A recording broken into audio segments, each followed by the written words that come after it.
I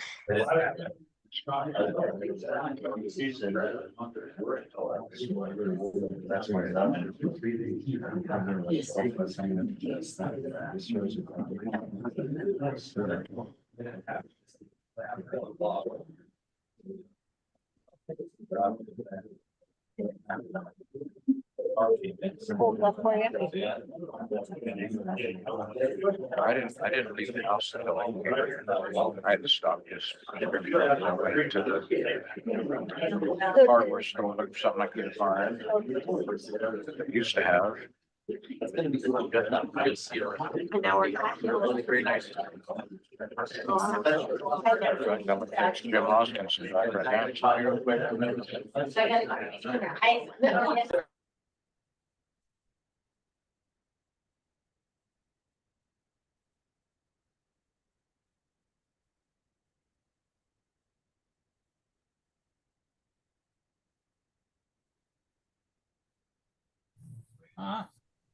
I couldn't find the audio button. Oh,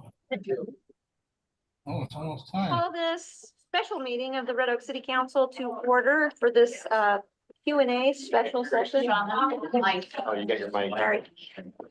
Everybody's always telling me I need a mic and I finally have one. So I call this meeting of the Red Oak special meeting. This is a Q&A town hall Use the meeting. microphone, contrary to popular belief. Wednesday, February 19th. We welcome everybody. Thank you for coming out. And I believe I just need to take a roll call real quick, and then we're going to pass this on to Elaine and Lisa to moderate. So roll call. Bradley? Here. Bill? Here. Bridal? Here. Heidsick? Here. Kate Brink? Here. Okay, Lisa. Hello, everyone. I'm Lisa Cotter, the city administrator here. We're going to introduce all the elected officials and our city clerk, and each of them will have an opportunity to speak for a minute or so if they have any comments that they want to make about the topic.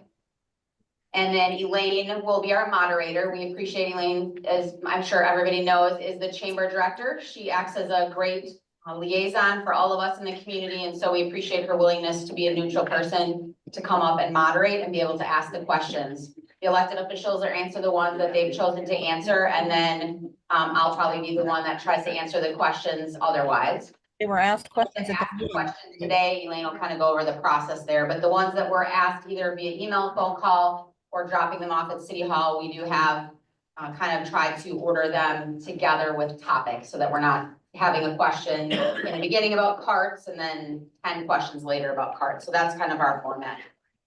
So we have Ashley Wilson is our city clerk.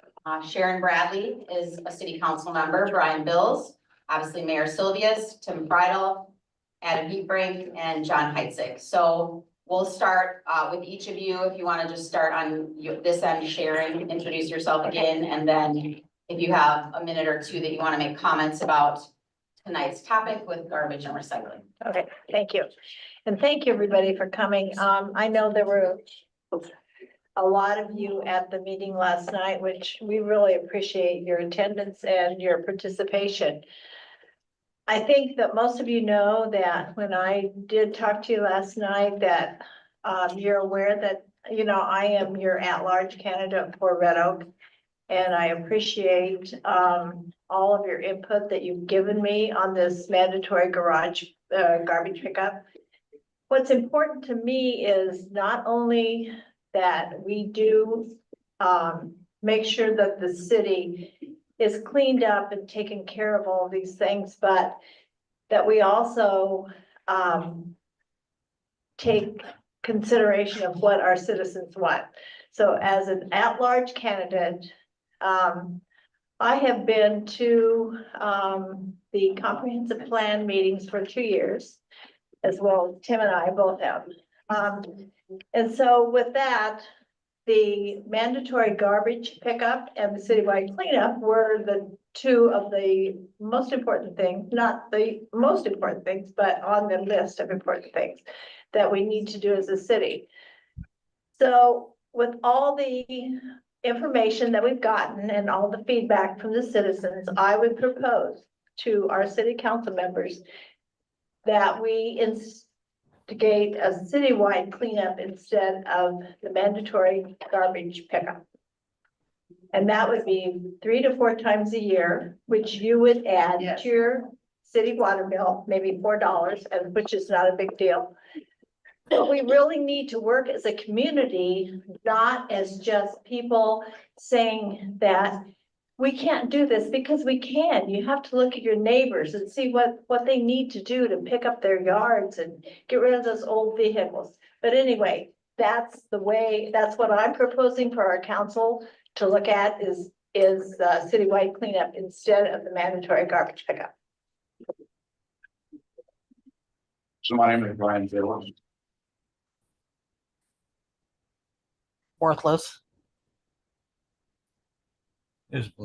My name is Brian Bills. I'm second ward city council. I would agree with Sharon that our city needs to be cleaned up in a lot of different aspects. I support curbside trash pickup for all residents. We've heard from, roughly 800 people in town in a form of petition. I personally have heard from 34 people that have contacted me directly that are opposed to this. There's like 2,000 people who live in my ward. So I want to do what the citizens of our community want, but that includes the citizens that haven't attended these meetings, the citizens that don't necessarily speak up. And I understand that everybody in here is passionate about how they feel about it, and I appreciate that. And I appreciate the energy and the effort that goes into opposing anything that's out there. So don't think that I don't. I'm not sure that I would agree with adding $3 or $4 to every citizen's water bill to do a citywide cleanup, because I'm sure there's plenty of you, and myself included, that would never use that service. So you're kind of, taxing people that aren't going to use it, that'll get no benefit from it. Where on the other hand, if we had curbside trash, which I understand that most of you probably do have a hauler, and most of you probably are happy with your hauler. That being said, a full third of our city does not. So if you've got 3 houses in a row, one of those houses is not going to have service. And that does cause problems for the rest of the community. Once again, I am not here to run anybody out of business. We want to support our local haulers the best we can. So I'm not sure where I'd go with the $3 dunnage on everybody's water bill at this point, but for now, I feel like it's a fair community living for everybody to take care of their trash responsibly. Thanks. Well, I split all the council and then come back to me. Explain what that $3 is supposed to cover. Dumpsters. Hi, Tim Bridall. I'll just kind of reiterate what I did last night. I definitely did not disagree with what Sharon had to say. I am now, and as I have been, always open to any option that we have available in order to make our city look better. Whether it's curbside pickup, whether it's a quarterly cleanup, whatever that looks like. I personally am still in the information gathering stage. I know it's easy to think that our mind is made up or we're going to do what we want. It's simply untrue, because that wouldn't do anybody any good. Ultimately, we have to do what we believe is best for the community as a whole, even if it may not be popular. But sometimes those two can go hand in hand, where the right choice is the popular choice. It goes both ways. But I'll do as I have been doing from the beginning. I'm still going to ask for civility, ask to be addressed respectfully. And I will leave my invitation open as I did last night at the council meeting. I'm willing to have coffee with anybody that wants to have a conversation with me. I'll buy the coffee anywhere you want to go, and we can sit down and have a conversation. So that invitation is always open. Adam Hebrink, Ward 3, been here in town for 20 years. With Sharon and John became as elected officials. I want the best for Red Oak. I'm in the information field too. I want to know what is the best for Red Oak. I don't want to put anybody or any small business out of business. That is my least thing that I want to do. That's not what I want to do. I want a cleaner place. I want a better place. And I want it to be a pretty strong Red Oak. And right now, we all have to come together to do the right things. And sometimes right things is hard to do. It's hard. folks. There's been a hell of a lot of finger pointing, a lot of misinformation going out there, and that's what we're trying to do tonight, is get things straightened out. All right? I'm willing to talk to you, I'm willing to listen to you, but let's stop the finger pointing, let's stop the name calling. So I'll listen to you, because I've worked with a lot of you, taught some of you, right? Had some good times together. Let's keep it that way. Let's be civil. Yeah, I support one.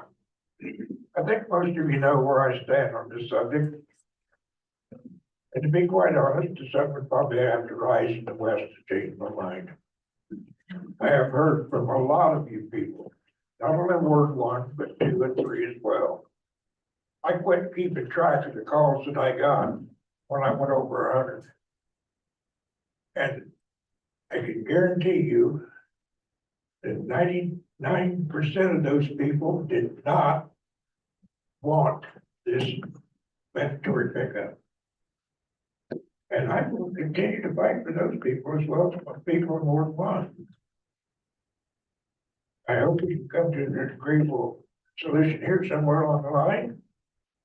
I know we could all stand in a circle and sing kumbaya, but that ain't gonna change anybody's mind. Oh, I love this song.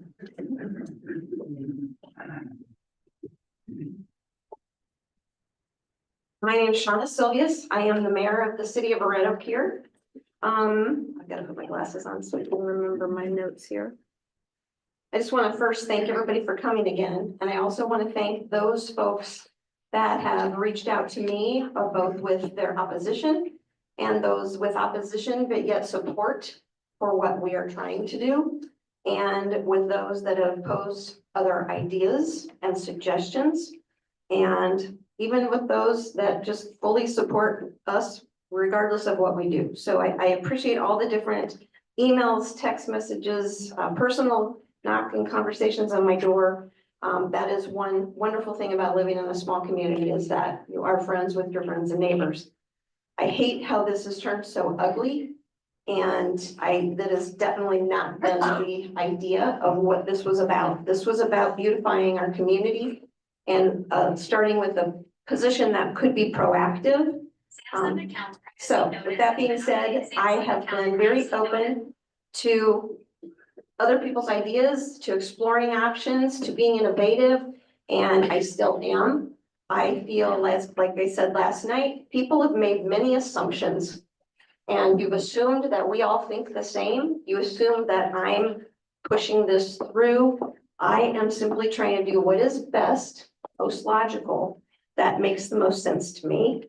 I would never want to put local businesses out of business. I am an economic developer and it's in my blood to support local.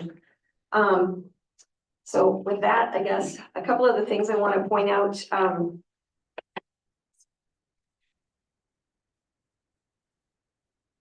I also think that in all of this, we have to respect our positions, whether you like us or not.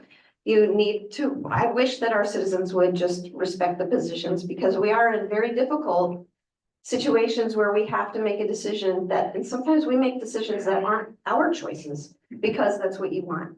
So as I mentioned last night, how to make decisions has to be very neutral. You cannot come into a position like this with a motive.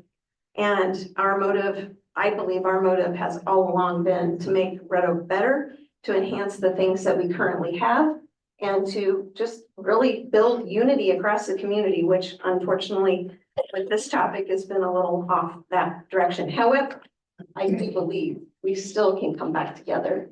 And I think it's through things like this that you actually build stronger relationships and stronger communities, because you come together and you can agree to disagree, but also find the compromise that makes the most sense.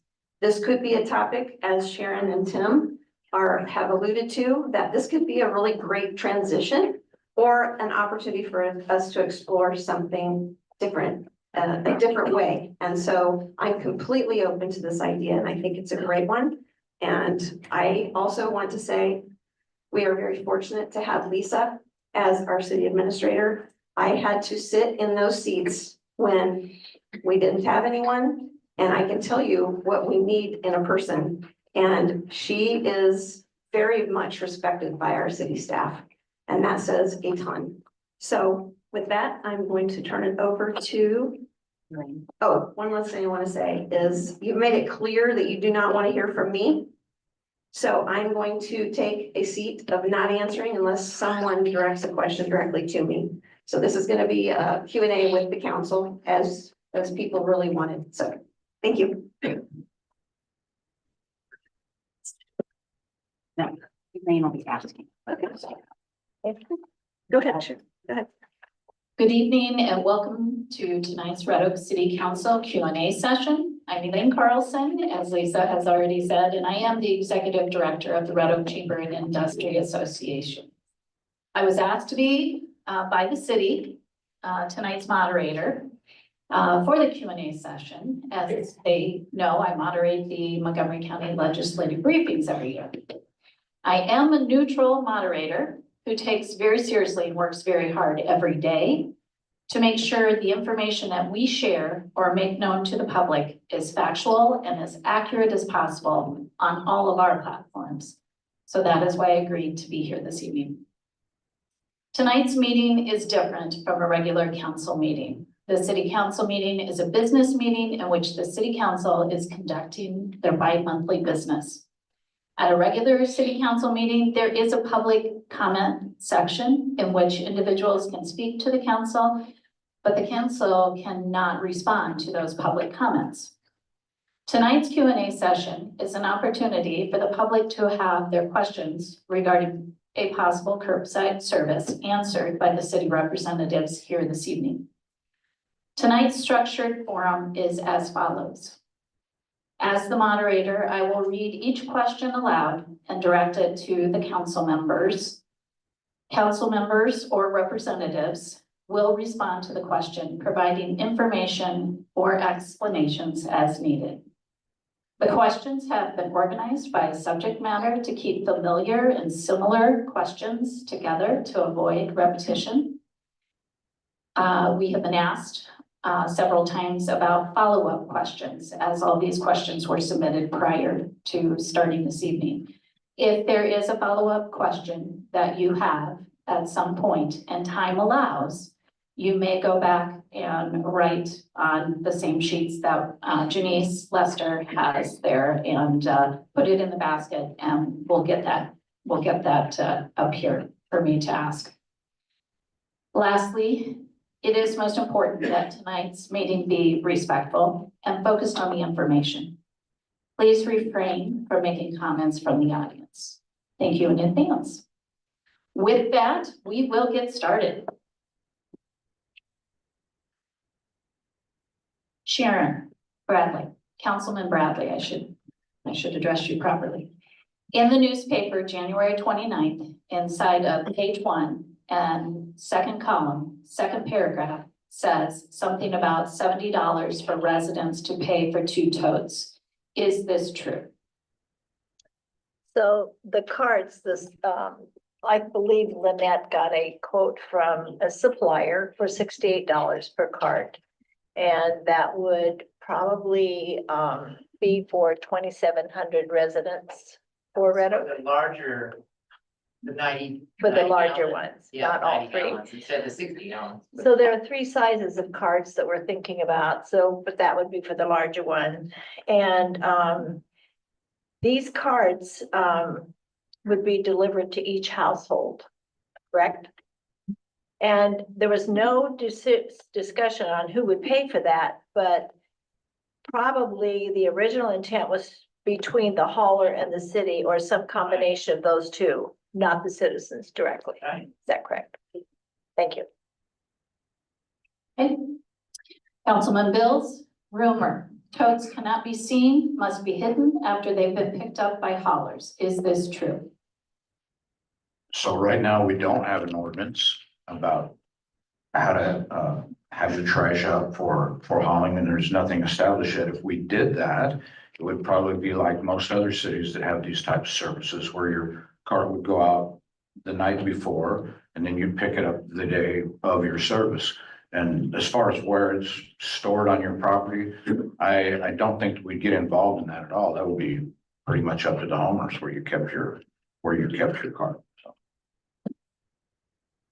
So, Councilman Hebrink, are the carts push or pull?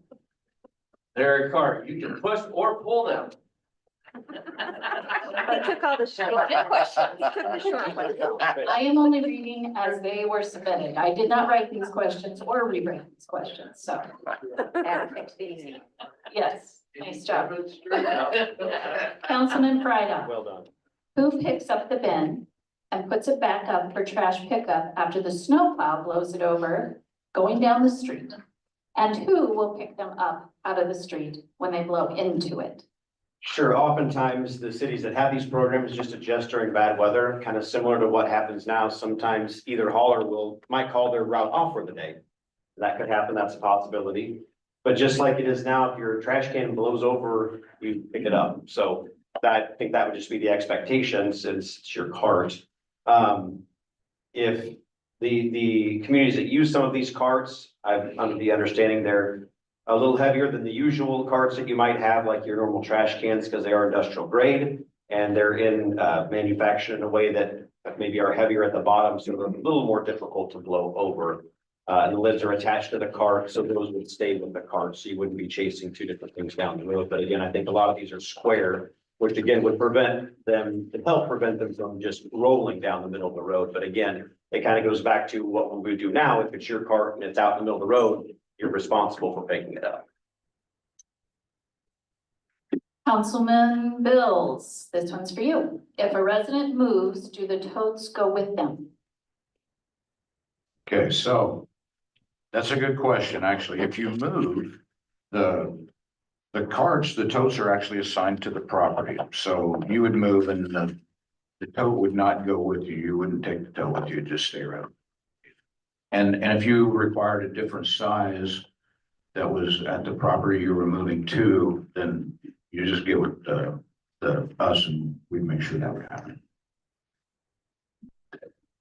Councilman Hebrink? Would the city have options for cart sizes? 90 Yes. gallon, 7 to 8 bags, 60 gallons, 4 to 5 bags, 35 gallons, 2 to 3 bags. Yeah, so we've talked about the different sizes. But we're looking at probably either the two different sizes, which would be the small or the large carts. So that really hasn't been decided on either, so we're just looking at those two sizes. I wasn't offered that. Okay, thank you. Why is it mandatory? This is for any of you that want to answer this question. Why is it mandatory for everyone to get new trash cans? The right wrote, what an unnecessary expense for both the city and the citizens. As I understand the city administrator, it is so everyone is uniform and will look nice for visitors who happen to pass through on trash day. I can hear them now. Oh, look, honey, we need to move to Red Oak, Iowa because they all have matching garbage cans. What a poor excuse to spend more money foolishly. I can almost bet this won't be read at the question and answer meeting. I never say that It was read as asked, so Yes. there we go. It was read at the question and answer meeting. The city has not made any decisions. The options of uniform carts is common in other communities where there is a curbside program. It helps to prevent people from placing the plastic bags out at the curb, which are often ripped into. And then again, you've got litter all over the place. The system can be uniform at times and more efficient with the use of equipment if that was the route to go. And the carts also, that cart system could mean less employees. And it also, then the waste haulers employees do not have to manually lift those carts. So if they're all the same, they can get equipment if that was something they decided to do that would automatically lift them up and in. So, but again, no decision has been made. Okay, thank you. This is another question that's open to any of you. Who is responsible for cart replacement when broken by the hauler? And how do you prove it?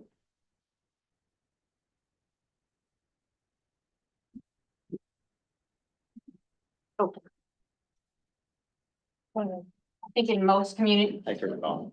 It doesn't bang around. in most communities that have parts, the haulers are responsible for that replacement. We again would have to work that out because no decisions or contracts have been made. But I would say in most communities, the hauler is the one that replaces them. Again, if we had a partnership with how those were purchased, they would be technically replaced by both the city and the haulers. If we paid for them together, they would have, as Lynette had gotten the price, at that $68, we talked about purchasing 2,700 of them when we only need about 2,400 of them, so that we would obviously have some in stock. They're very heavy and sturdy. They don't break very easily, but I would say in the communities that I've worked in, you know, there might be a half a dozen to a dozen in any given year that end up getting replaced, but it's not common. Okay, thank you. This also has not been assigned to anybody. It's a question from this evening. What us older people do when we can't take garbage to the curb? I have trash and alley pickup. Yeah, there is a special needs one, so we can address it now and then skip it when it's later on there, but you want to answer? Okay. Yeah, I think that even our local haulers would agree that right now they do some pickups, special needs and even in alleys and closer to the houses. So I think that would be something that we could work out with the haulers. Okay, we'll use a doctor's note. All right. Councilman Bradley, what companies have you talked to regarding trash pickup? Well, the companies, of course, were Baton Sanitation and Town and Country. The city council gave the direction to the staff, which we voted on to give the direction to the staff, to have the first round of discussions with Baton and Town and Country. The city was contacted directly by a third hauler in mid-December, and the city declined a meeting with them for about 6 weeks. But then during that time, they did not meet with Baton Town and Country in January, but the city did have a meeting with Shenandoah Sanitation, which had made the call earlier. So that was a third party that was interested in doing the garbage pickup in Red Oak. Is. Shenandoah The big Sanitation. corporation. Well, it's part of Waste Connections, that's true. Waste Connections are the ones that run our local city landfill also. Thank you. Uh-huh. All right, Jared. This question is for anyone that wants to answer it. What communities have you conversed with or looked into as a reference for ideas on trash pickup? How did those conversations go? And what worked or didn't work for them?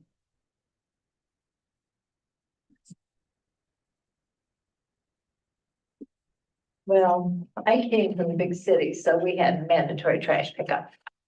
Which really worked and made the city look much better. And I realized that we have a small community. People have different ways that they wanted to get rid of their trash. I think our biggest responsibility is seeing that that trash doesn't accumulate on the backs of the garages or whatever.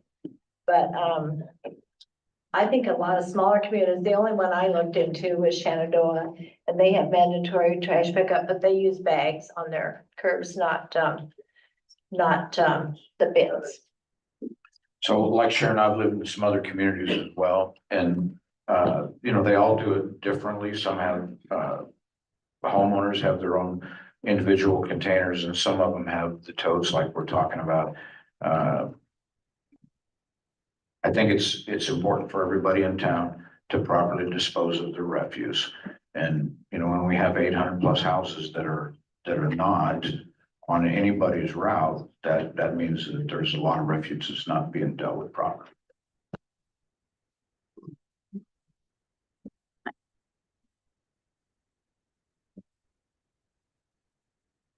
Based on some of the comments that we read on Facebook and communities that people had referenced that they'd like us to consider. I spoke to Atlantic, I spoke to Boone. There'll be an answer in a little bit about what Shenandoah did. Based on another comment that we had about some other things, I spoke to the city administrator in Florinda. So we've spoken to some that have curbside and some that do not. In the case of Shenandoah, they don't have carts, but they have mandatory garbage with one hauler. So obviously each community is a little bit different, but we have tried to look at different communities around our area. Thank you. Councilman Heatbrink, does the city already have a contract signed with a hauler? No, a statement was made last night in city council that a contract hasn't been signed. No, no contracts have been signed at all. So. But then, Or written. or written at that point. Yeah, thank you. Thank you. Councilman Frydon, has anyone reached out to Shenandoah and asked why they decided to stay with a single hauler versus going open market again? Sorry, you're gonna read that. You didn't hear? I didn't know if you were gonna read that next part. Yes, Okay. I was pausing. This answer is from the Shenandoah Administrator, AJ Lyman. So this was, I've been told, a copy and paste from him, so I'm not making this up.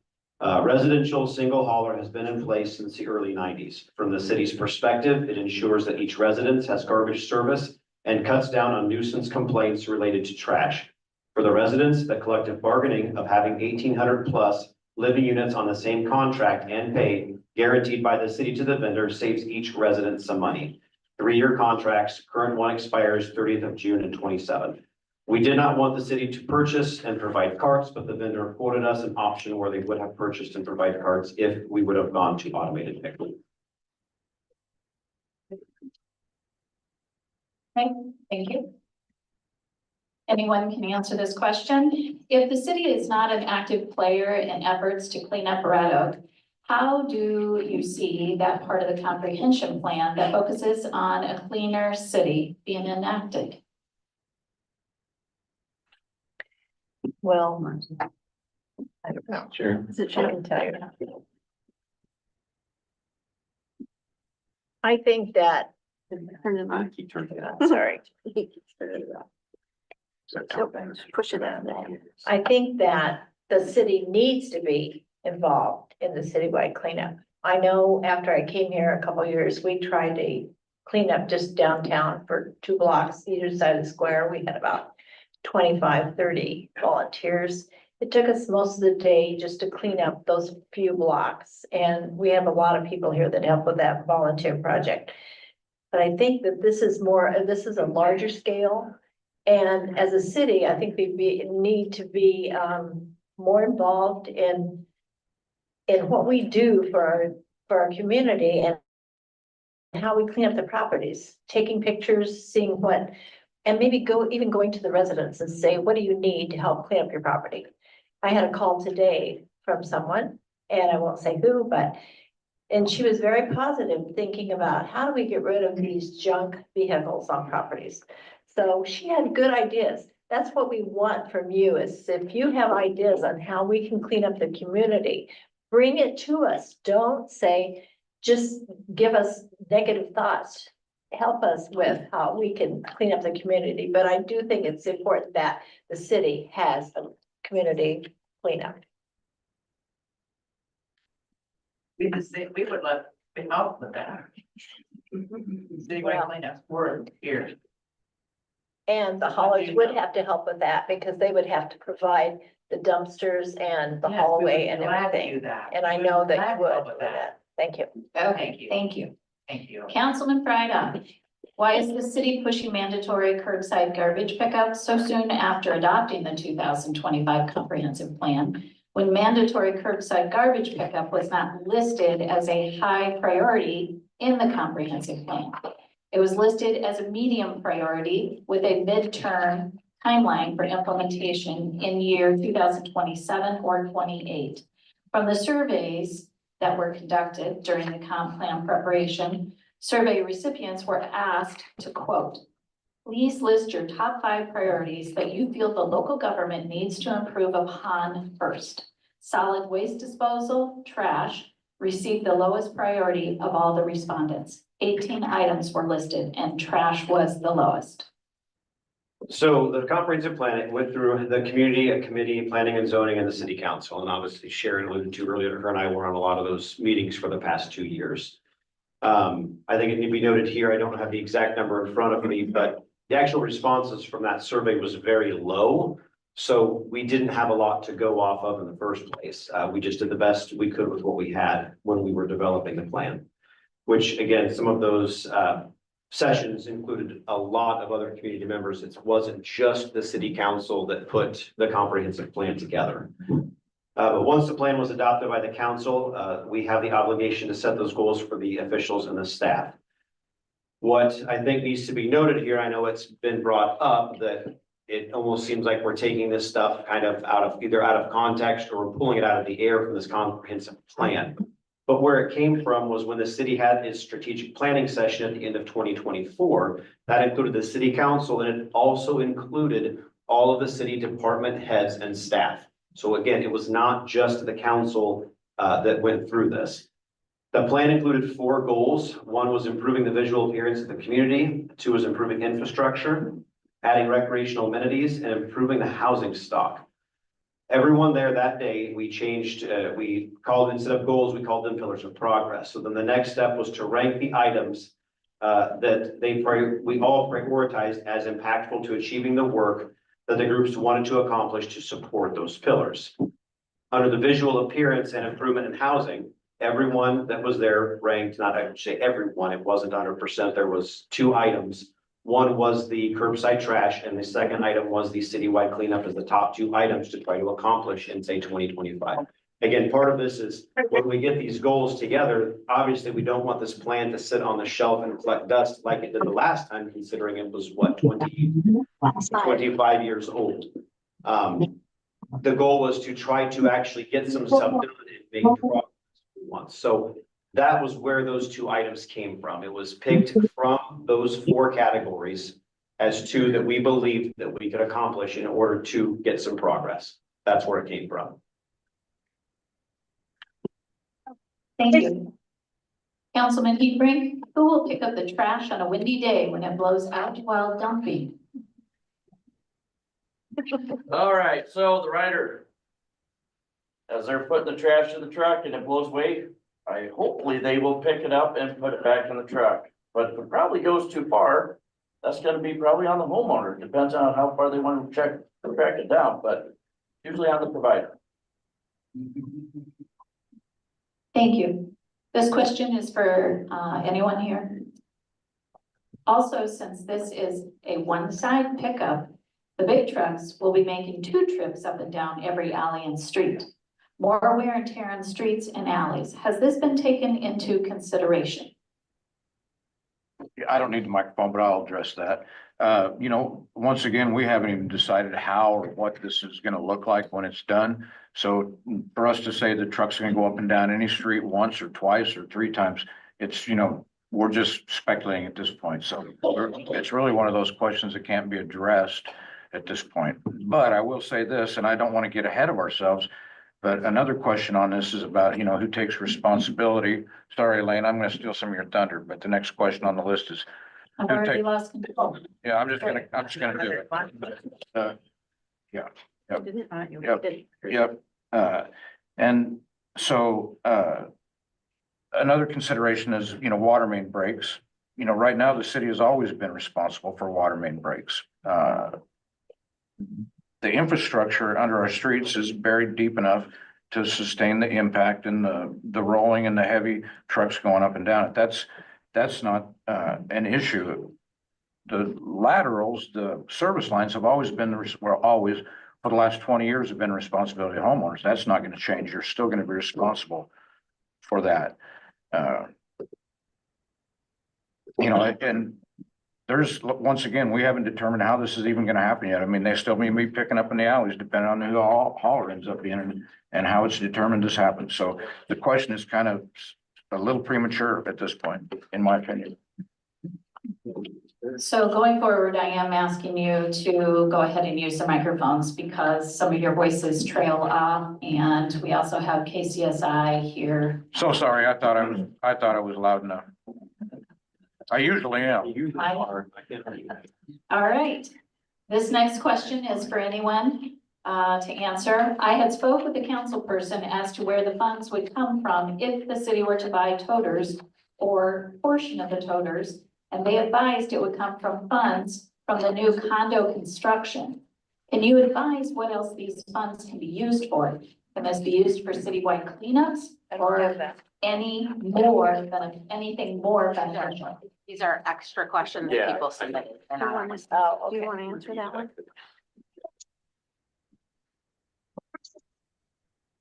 Regarding the bond, Yeah. it's regarding the bond. So back in the spring of 2024, the city council authorized new debt for two reasons. One, they're referring to the townhomes project that's out in the north end of town. The second reason was for a new fire truck. So when they borrowed the money, they borrowed it ahead of the bid that we received. And so the bid was anticipated to be around $2.5 million. Faithfully, it ended up to be about 1.6 million. And then we had another $100,000 for electric installation for the streetlights and the conduit under the roads. And so we have, in the end, somewhere around $800,000 that the city council still has to allocate. It has to be for more capital type purchases. We'll be working with our bond council. You have 3 years to spend money after you borrow it. So we're approaching here this spring where we'll have 2 years left. The first thing that was authorized for that was a new computer software system. Ours is almost 30 years old and it is being completely ended by the company at the end of December. So the only money that's been allocated for that so far is about $80,000 for the software. That's for all of our accounting, payroll, utility billing and all of that. So that's the first thing. So the things like carts would be appropriate. What was the actual second part of that? That wasn't on our list. Did it say carts or could it be used for something else? Citywide cleanups or anything more beneficial. Right, so I don't think that we could use those funds for the services. They really have to be for a thing that you purchase. So carts would be one thing that would still supplement the cost of the curbside program. I don't think that we would be able to pay haulers who would be helping us with a citywide cleanup. Thank you.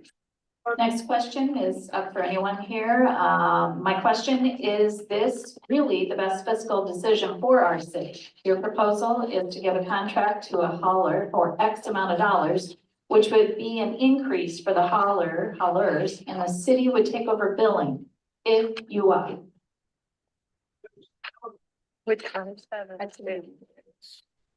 Okay, so again, nothing's been decided, but typically when you have a citywide service, kind of like Shenandoah explained, the city is the one that does the billing. And so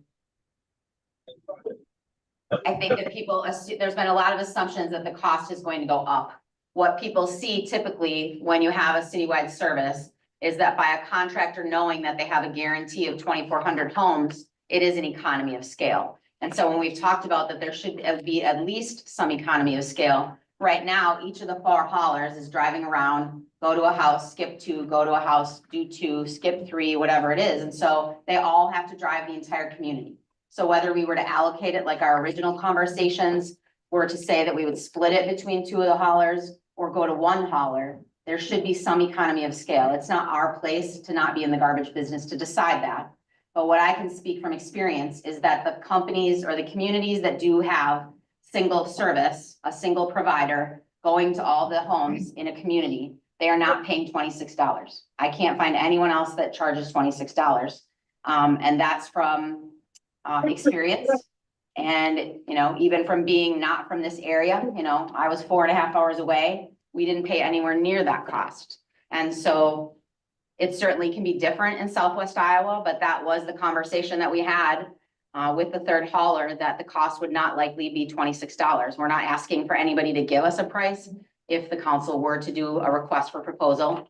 What we were trying to do is get a price from Batten and Town and Country to say, if you were to each split it, or we had offered the, you know, for Batten as our true local hauler to be able to be the one that would get first dibs at how much of the community she wanted as Batten sanitation, and then the rest would go to Town and Country was kind of where the council went originally. It's not our place to say that, but what we can say is that when we talk to places, even like Shenandoah, to other communities that have a single hauler, it is not $26. That's what we can speak to. We cannot speak to what their price would be because we didn't get one from the first conversations that we had. And then, of course, we're not asking for anybody else that's not doing business in town unless we're actually going to go out for proposals.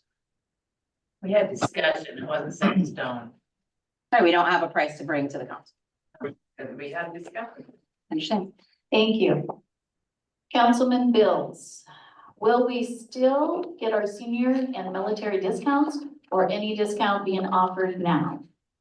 Unfortunately, that's gonna be a no, because the city cannot legally give any kind of a discount out for services like that. And right now, I mean, I'm a Legally, senior, the city should go fuck itself. could qualify for those myself, but the answer to that question is no. Thank you. Councilman Frida, a voiced concern is about the elderly having to put a big container out to the curb. It was stated that there could possibly be help for those people. My question is, how is the city going to handle that? My husband carried mail for many years and people weren't able to get to their mailbox, had their mail delivered to the door. It was called a hardship and they had to get a hardship waiver from their doctor. Is this something people will need to do in order to receive this service? The haulers that the city have spoken to all stated that they were willing to go up to a driveway and to get a cart or a can. One thing the city asked was if the hauler agreed that they would give this personal touch. We wanted assurance that the haulers would have a good system to keep track of those locations so they didn't get forgotten about. In addition, it would be likely that we would say you would need some type of doctor's note to be on file stating that you have that you are unable to bring your car to the curb. So obviously nobody takes advantage of that. Okay, thank you. So now I'm getting into quite a few questions that we received tonight. So whoever is willing to answer these are able to. Can you shut off or pause the service if you winter in the South? You know, once again, nothing has been decided on anything at this point, but it's anticipated that if you're gone for a period of 2 months or more, that you'll be able to turn it on and off as you come and go. As far as any other circumstances, I'm not aware of that. I think that again, all of the haulers, just like they had an indication that they would be able to keep track of if somebody needed special service up their driveway, all three of the haulers assured us that they would be able to keep track of who's turned on and off.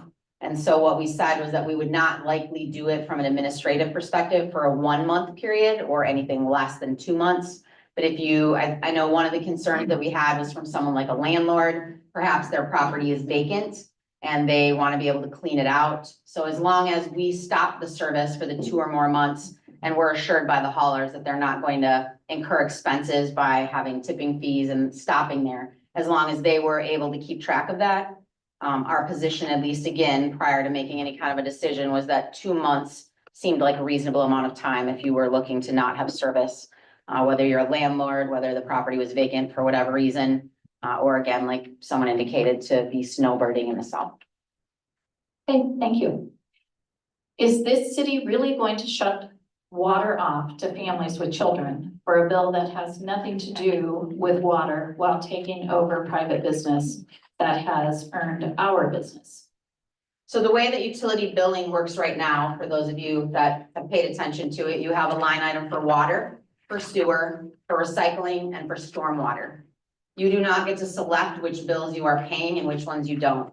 So if somebody underpays a bill, it's allocated based on the percent of the bill. So if 50% of your bill is water and 40% is sewer and 5% is the other two, any payment that you make, the computer is set up to automatically allocate it to each of those as a percent of what the original bill was, and therefore your entire bill is delinquent. Our city code says that if you're unpaid for a certain amount of time after we send you a shut off notice, which if you've ever had one, it's a 30 sheet of paper that has some red ink on it. Just sent them out last week. So we send that out, and then you have an additional 10 days before you're shut off. And the position would be the same right now. If you underpay and say that right now, it may not be as controversial, but if you said you never recycle, and so every day or every month you shorted us $2.90 for recycling, you would still be in shut off mode.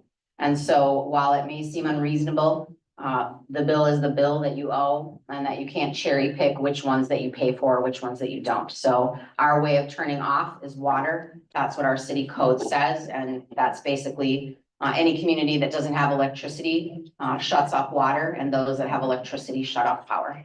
Yes, it is. You're not gonna shut off garbage. We did talk about that, it sort of exasperates the point that if we shut off, it's just like we don't shut off your ability to go down to the recycling center. And so water gets shut off to get you to pay. However, we will not be giving a list to any hauler that your garbage will be shut off because that's just exasperating it. At the end of the day, we also have a city code that if you choose to keep your water off and May 1st comes, we will send you a notice that you have 30 days to pay or it'll go on the tax roll. So one way or another, the city has a collection mechanism, which again is part of the benefit that we've seen to the haulers, while most of the things have focused on the negative things for them. In our conversations with the haulers, they talked about the fact that some of you speak highly of one or highly of the other. And the funny comment that Lynette and Kevin both told me was the likelihood of why you switch is because you didn't pay your bill and they shut you off, correct?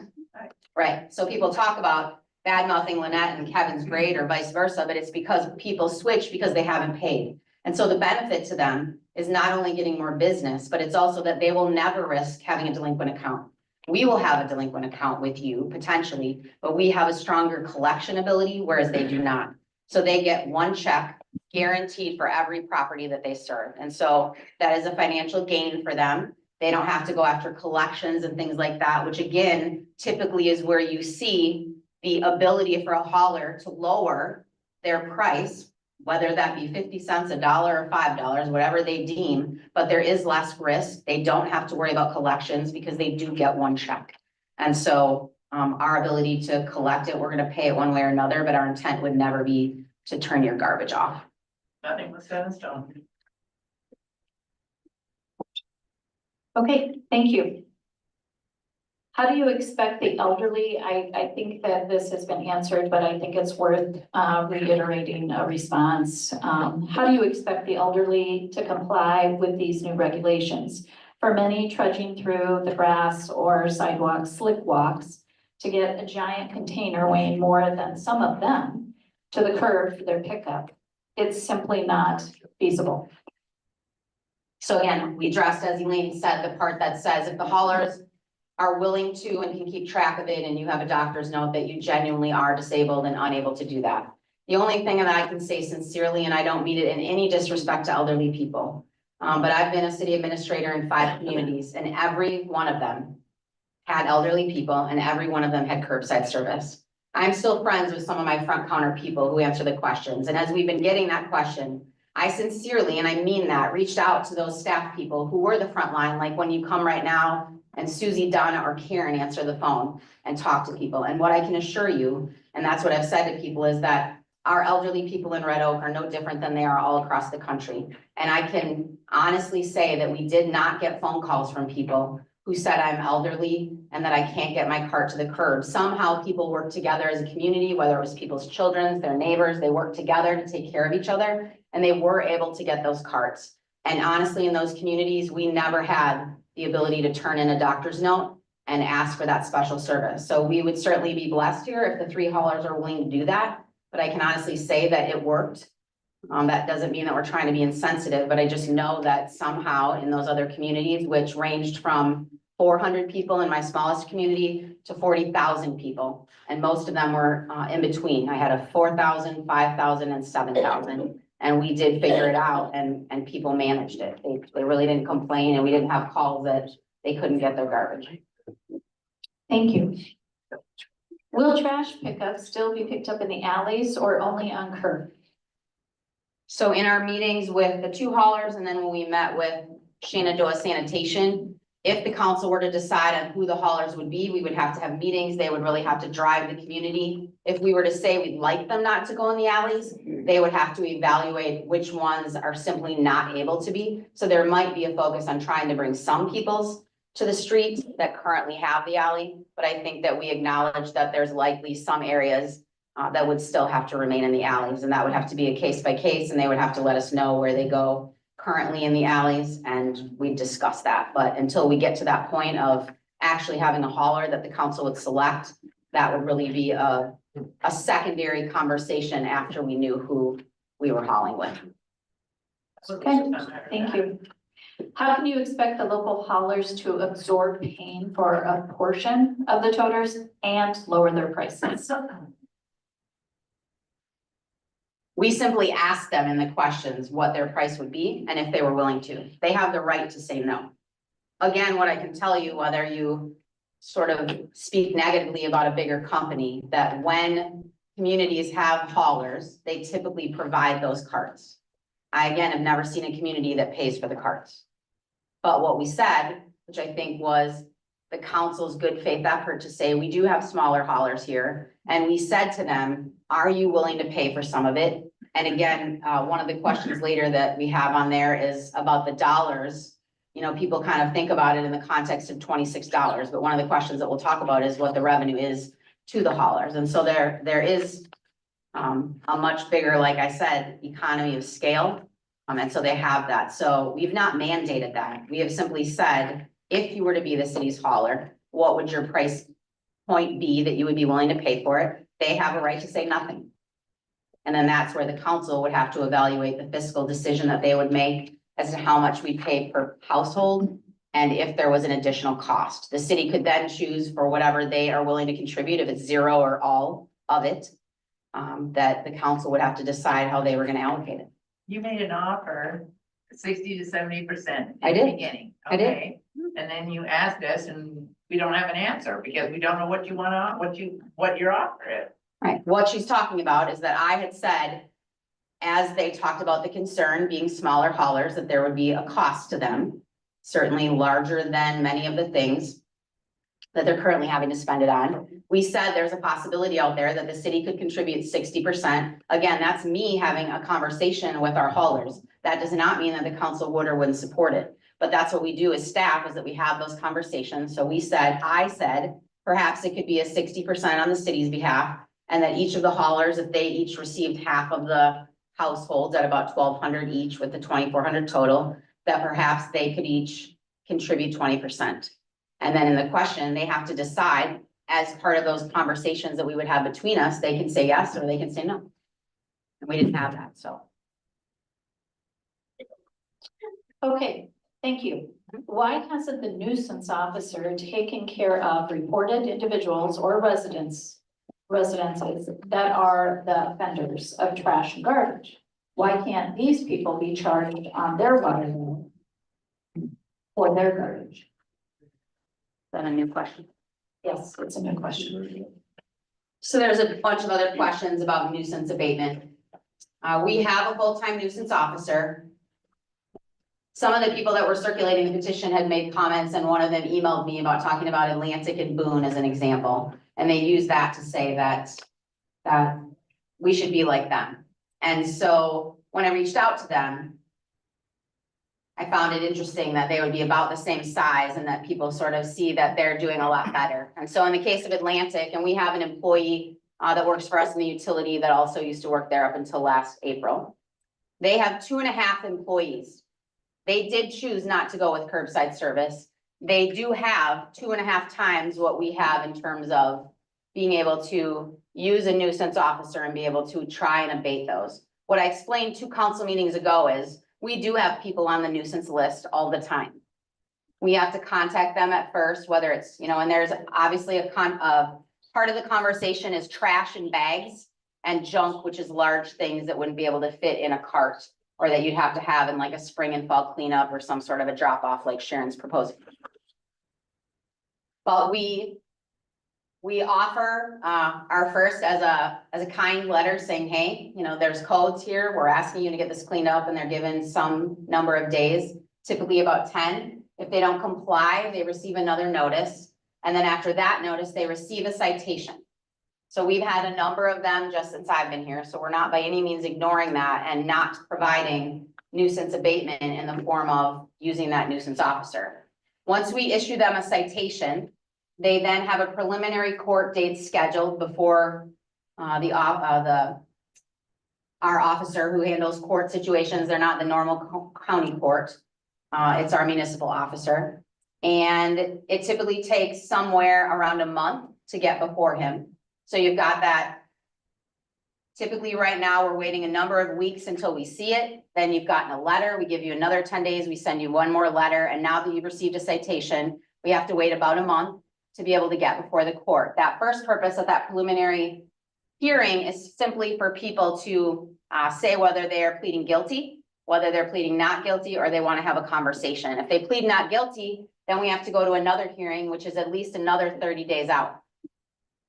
Simply based on the court's schedule, the hearing officer. And so during that time, again, nothing's happening. We don't have the ability to enforce anything. Sometimes we're successful at that time where they realize that they're gonna have to pay the citation, where we may get some FaceTime with somebody. We had a situation just last week that we went. It was for a dog issue, or dog running at large, which is also under our nuisance abatement.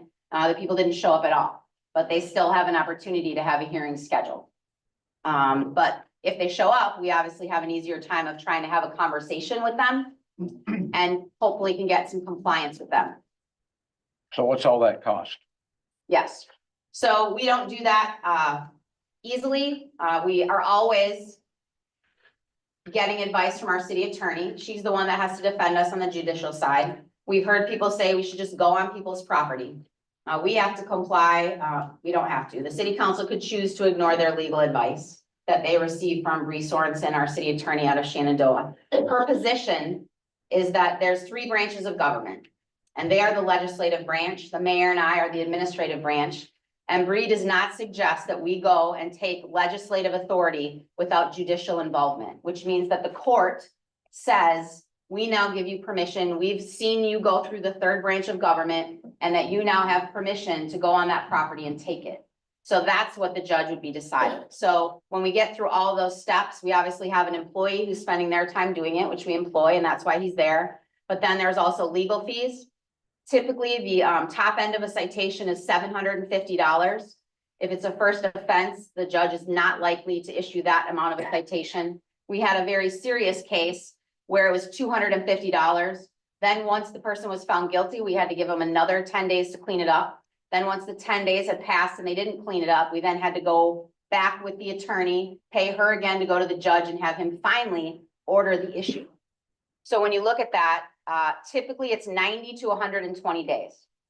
Now you can say that you think we should just go. We have a right. One of the things that we heard was that other cities just do it more aggressively. We have the same code.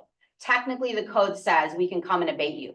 But our attorney says if there's a garbage bag, if there's stuff, and we just simply come and take it, she feels that that's an overreach of government without judicial involvement. So that's what the council has chosen to do. And so it's typically at least $1,000 in attorney fees for a citation of $750. In extreme cases, which we had one since I've been here, the garbage bill was $3,500 plus the citation. So the citation itself doesn't get us any of that money, a part of Bree, the attorney's money, that we can get paid back. But if you take all those things where the council is saying that should all of you have to pay for that? Now, in the case of past years, we were not as aggressive as we could have been to get those bills put on the tax roll. And I promise you that they will be on the tax roll now. But as we issue the tax roll for the abatement costs, we send it to the county in May. And then, as you know, tax bills come out and you pay in September and March. So they would then be, you know, we were dealing with this back in November, this case. So we have attorney bills, which we cannot recoup. The only thing that helps pay the attorney bills back are the citation amount. So if we have $1,000 in court costs with the attorney and the citation that the court issues is $250, all of you pay $750 that is not recouped. On top of, we have to wait to see if they pay their taxes. Obviously, eventually that could go for a tax sale, but that doesn't happen immediately. And so while it seems easy to say that we have this nuisance abatement process, we're not ignoring it. We do it, but the council does not feel like that's the only way that we should use that. And again, we've chosen to say that we're just not going to go. And one of the petition people sent me that email. Like I said, they talked about Atlantic and Boone, Iowa. I sent it to our city attorney and she found it ironic that she said, people who are against the petition, are signing the petition against garbage, feel like we should not be in your business, that we should not be able to tell you what to do. And so you're saying government stay out. But what she found ironic from her legal perspective is that when you flip the coin to the person that you think is a violator, you're okay right now with us going on your property and taking that person's stuff. And she found that to be sort of contrary to the two sides, that you don't want government in your business because you're saying, please don't do this, but you're okay without a judge saying that we can go on that property. So she said, if the council wants to, you can certainly, on the day after that we warn them that we're coming, that we can go and take it. Our code does say that. But she finds that to be a huge liability and does not advise us to do that. So that's what the council has chosen as our policy, to wait until we've gone to court. Thank you. This is a question, Lisa, I think you answered previously, but it's At least on read it. here. What if you can't pay your entire bill and just pay the water to keep it on? Is that an option or is it all or nothing? Again, you don't get to choose which portion of your bills you pay for. So if you short paid us, there would be a disconnect. Thank you. This is for anyone. This is new tonight. What if a resident pays the water bill every month and doesn't use the hauler? Again, it's just like there is for $2.90 for recycling. If the council were to go the route of curbside garbage, you have the right to use it, and if you choose not to, there's not an opt-out for the service. So you still have. Thank you.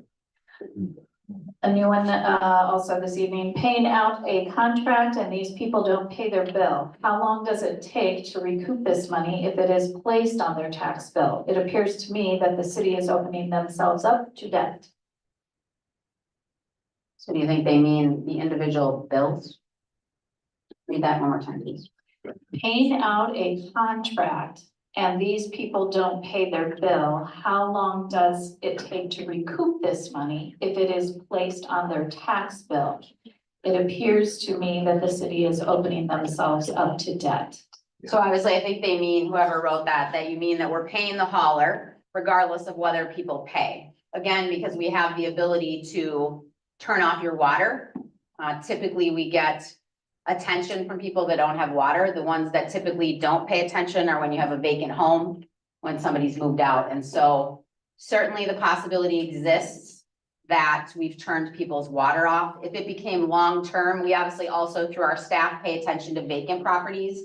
And if we really believed that a property had been abandoned, we could certainly work with the haulers and then turn off the service. As we said, if someone's actually living there and choosing to not pay their water bill, it's not our intention to turn it off, but the longer term ones tend to be vacant properties, and we could certainly have that as an option because they say they can keep track of vacant properties. Okay, thank you. They also received questions that are really meant for Lynette, Kevin, and Alex to answer this evening. So they're all the same questions. So I'm just one at a time, gonna come to you. Yeah, and one of them is not the same. We have two answers. Yeah, Yeah. well, there's So one of them is not, it's not the same. how much does Baton pay? Okay, how much does Baton pay in Montgomery County? Into I Montgomery know. County? I don't understand that question. Yeah, what do you? I don't know for sure either, but I would think it's some sort of form of taxes. So whether that's property taxes, I believe you pay sales tax in the county. Again, we don't write the question, so. I was at the dentist when I got this information. I have no idea. I know we donate. We, do everything we can. We pay to Precision Diesel for all our repairs, which is costly. We have, oh, sorry, we have all kinds of things that we pay into this county. I don't have a number. Like I said, Again, as we explained to all three haulers, we didn't make the questions, okay. but in transparency, we felt like we should at least have someone here that we asked you, and they have a right to not answer, or if you don't know. I just wrote an answer to that. Okay. I know a lot, Sure. a lot. Is there an underlying reason why Baton won't work with the city? That is not a fact. Can you talk into the Talk in the mic? mic. That is not a fact? No. No, there is not an underlying reason why we didn't, other than we have done it our way for 42 years. That kind of makes it, kind of a way where we still want to do it our way. It's not that we don't want to work with the city, it's just that we don't know any other way. Be honest, that's the way it is. Okay, thank you. How many Red Oak residents are employed by Batten? I really don't think that is, has anything to do with anything, but I do have 6. Okay. I don't think that has anything to do with anything. I did it again. Yeah. We want to hear. I got a corner of my mouth, obviously. Okay, what? And again, these questions do not have to be answered, Okay. but they were proposed to City Hall through the process for Okay. this evening. Sure. What benefits does Batten offer their employees? I have no. That is nobody's business but ours. Last, well, no, I got one more. If we don't get curbside recycling, can we at least get something written into the recycling contract that the bins are emptied regularly? They are full almost every time I go. We empty those 4 to 5 times a week. It costs us $100 each time we empty them, plus $75 a ton. That's on top of the $100 per load. We do our best to make sure, but sometimes on the weekends, they hit us.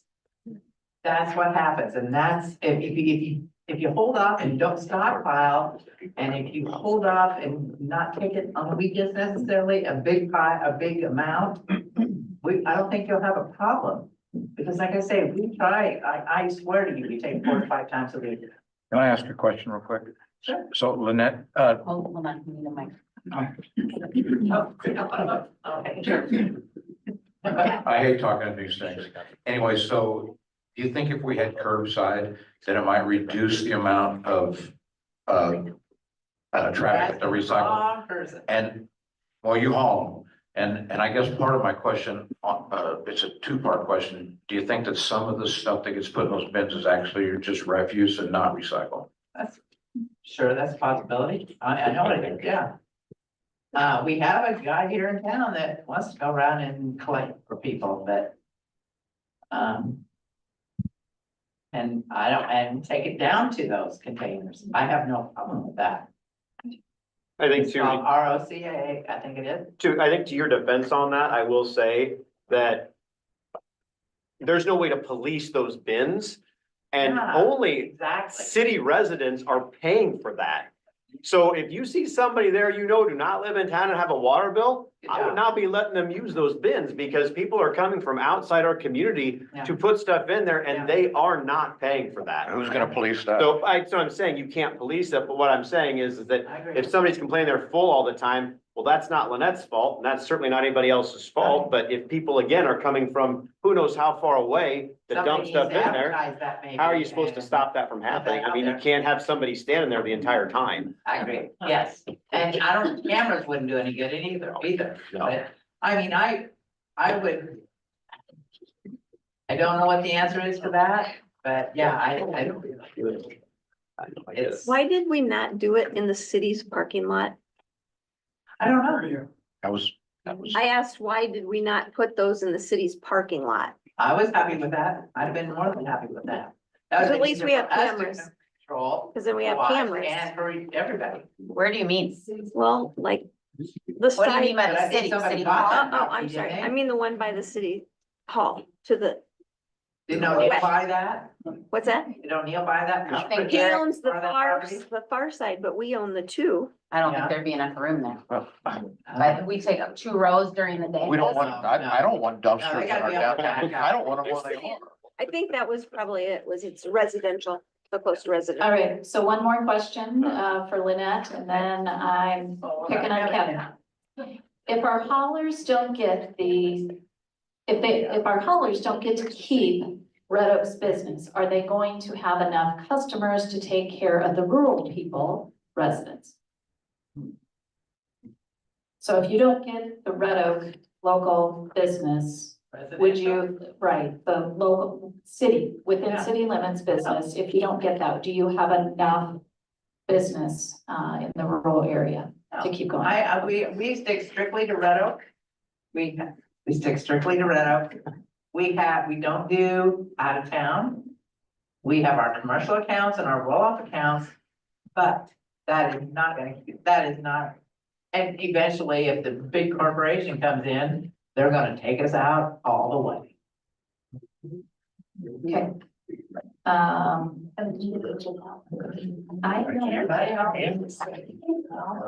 got friends. That's the reason why I'm not giving you mine.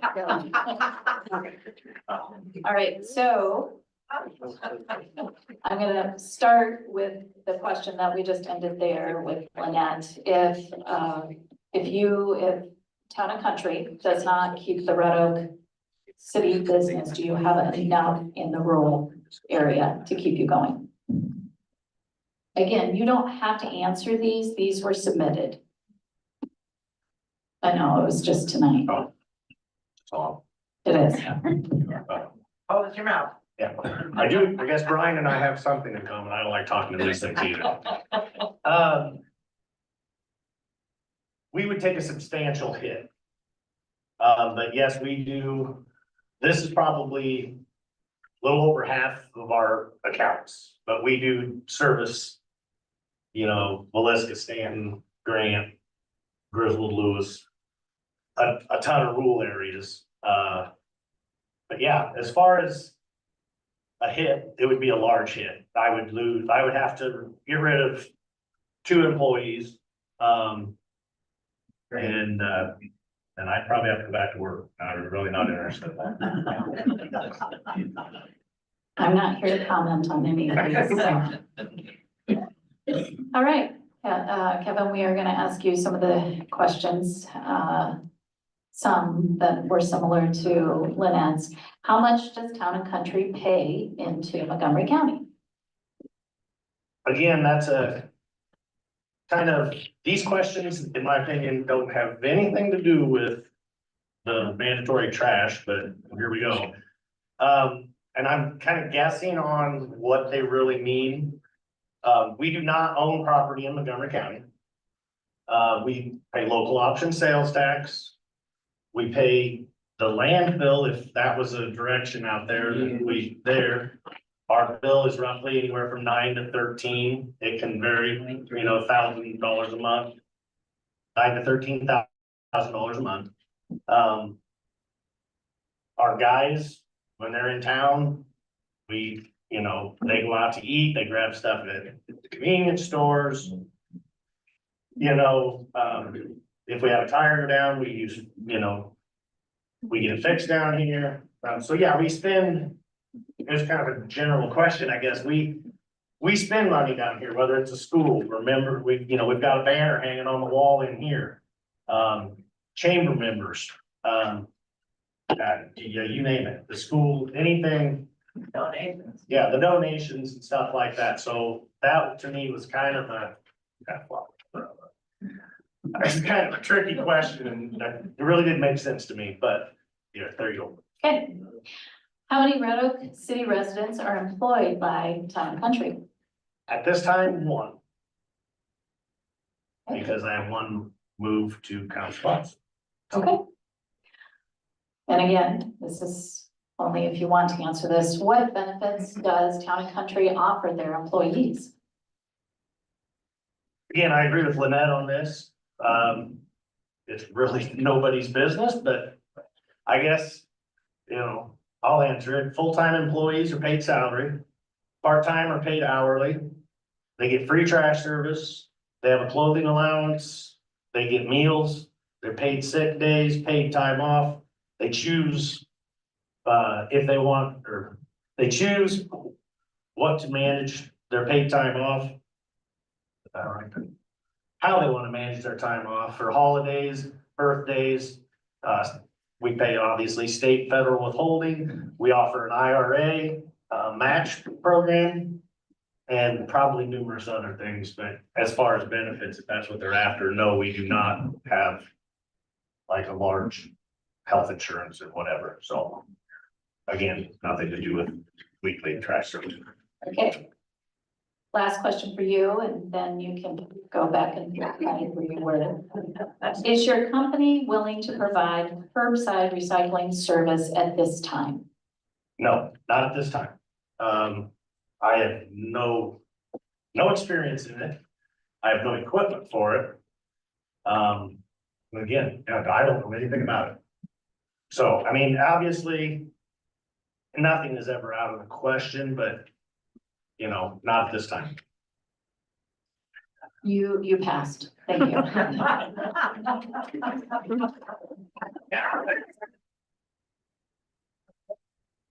Alex.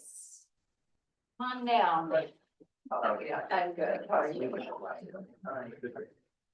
All right, Alex is representing Shenandoah Sanitation this evening, so got some questions for you that were sent in, and the same, if it's something you're not comfortable answering.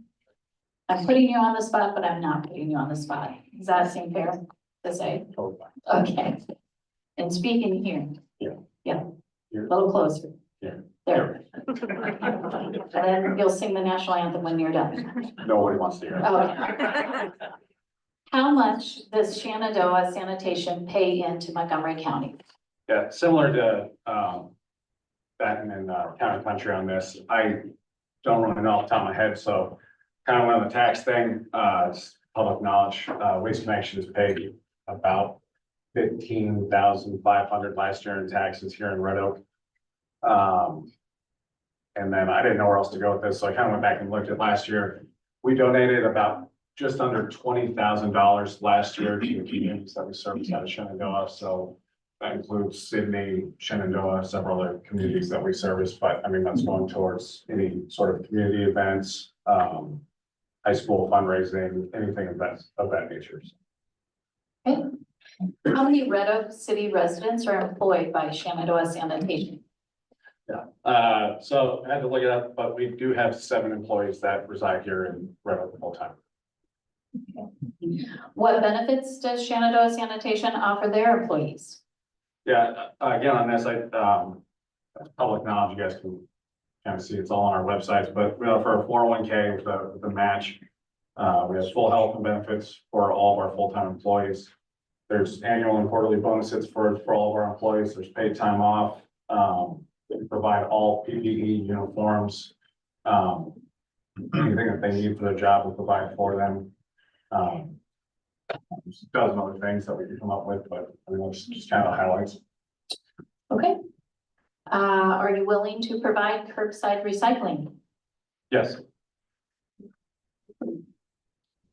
All right, and I think this last question isn't one for you to answer. I think it's for the council, so. You passed. Fair enough. Thank you.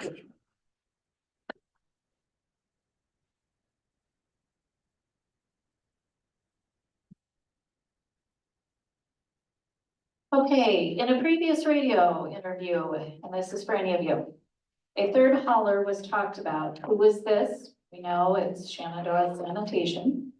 And how did they know about the city's plan?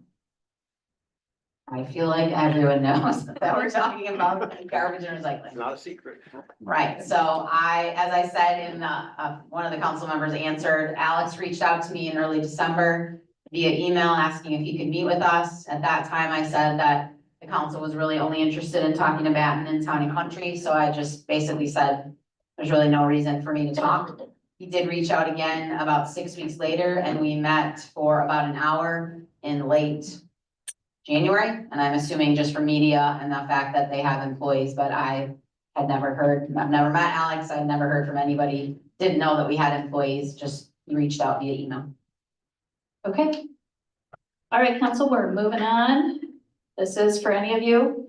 What will the city do with the residents that don't take care of their trash if this new proposal takes place?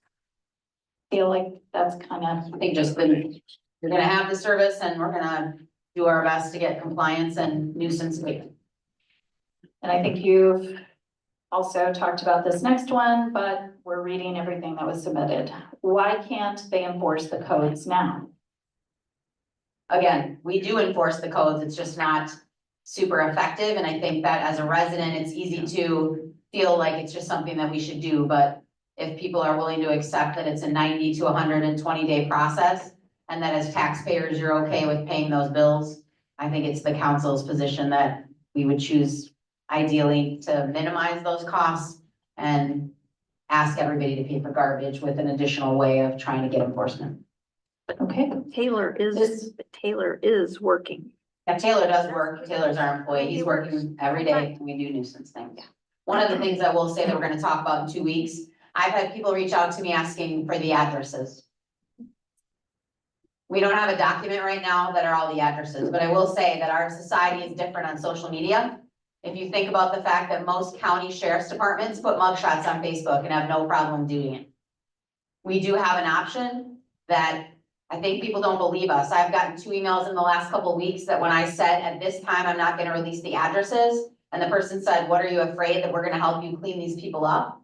I don't know how people think that that's gonna go. And so I do believe that it's a policy choice for the council to determine if we wanna do a list. But I think it sort of is to the point where people don't believe us that we're working on it or that we have those properties. And we could, similar to the sheriff's department, who does some sort of public shaming by putting people's mugshots out on Facebook once a week and it's on their websites. The council is gonna talk about in 2 weeks that we may have Taylor publish on our website a weekly list because I sent him out on January 31st because we were gonna have a meeting on February 3rd. I thought about putting those pictures in the council packet.